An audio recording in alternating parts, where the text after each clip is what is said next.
Hello అండి, అందరికీ నమస్కారం. Welcome to the world of Vasundhara.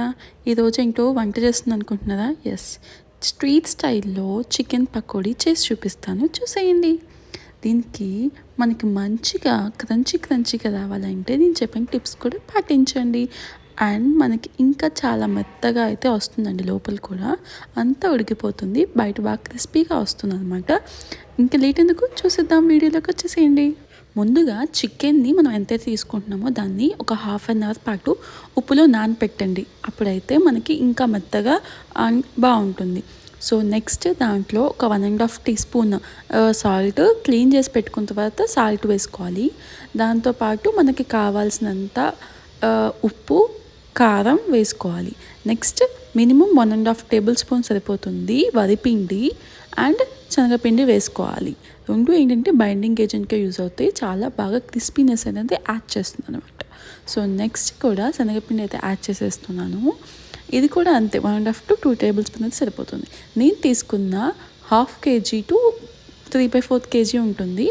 దీంట్లోకి నేను గరం మసాలా 2 టేబుల్ స్పూన్ అయితే గరం మసాలా యాడ్ చేశాను. దాంతోపాటు జీరా పౌడర్ కూడా యాడ్ చేసుకున్నాను. నెక్స్ట్ నేను ½ టేబుల్ స్పూన్ అల్లం వెల్లుల్లి పేస్ట్ వేసుకున్నానండి. ఎక్కువ మసాలా ఇష్టపడే వాళ్ళు వేసుకోండి, లేదంటే లైట్గా వేసుకోవచ్చు. నెక్స్ట్ 1 టేబుల్ స్పూన్ దాకా లెమన్ వాటర్ని వేసుకోండి. ఇది కొంచెం మనకి ట్యాంకీనెస్ ఇస్తుంది, చాలా బాగుంటుంది. నెక్స్ట్ ½ టేబుల్ స్పూన్ పసుపు కూడా యాడ్ చేసుకున్నానండి. నెక్స్ట్ దీంట్లో కరివేపాకు వేసుకుంటున్నాను. అది లీవ్స్ కాకుండా మనం చేతితో కట్ చేసిన కానీ చేతితో ఇట్లా తురిమేసుకున్నట్టు వేసుకుంటే బాగుంటుంది. అంటేనే కొంచెం కొత్తిమీర కూడా వేసుకున్నాను. మొత్తం కలిపి మిక్స్ చేయాలండి. అప్పుడు మనకు వాటర్ అస్సలు పట్టవు. దీంట్లో వాటర్ వేయకుండానే మొత్తం మిక్స్ చేసుకోవాలి.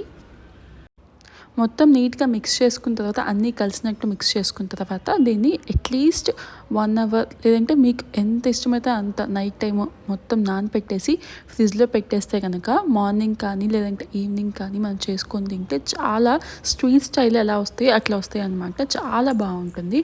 అండ్ నెక్స్ట్ ఆయిల్ పెట్టేసుకొని అది బాగా హైలో పెట్టుకోవాలి. ఫస్ట్ మాత్రం హైలో పెట్టుకొని బాగా హీట్ వచ్చిన తర్వాత మనం సిమ్లో పెట్టుకొని మన ముక్కలు అయితే యాడ్ చేసుకోవాలి.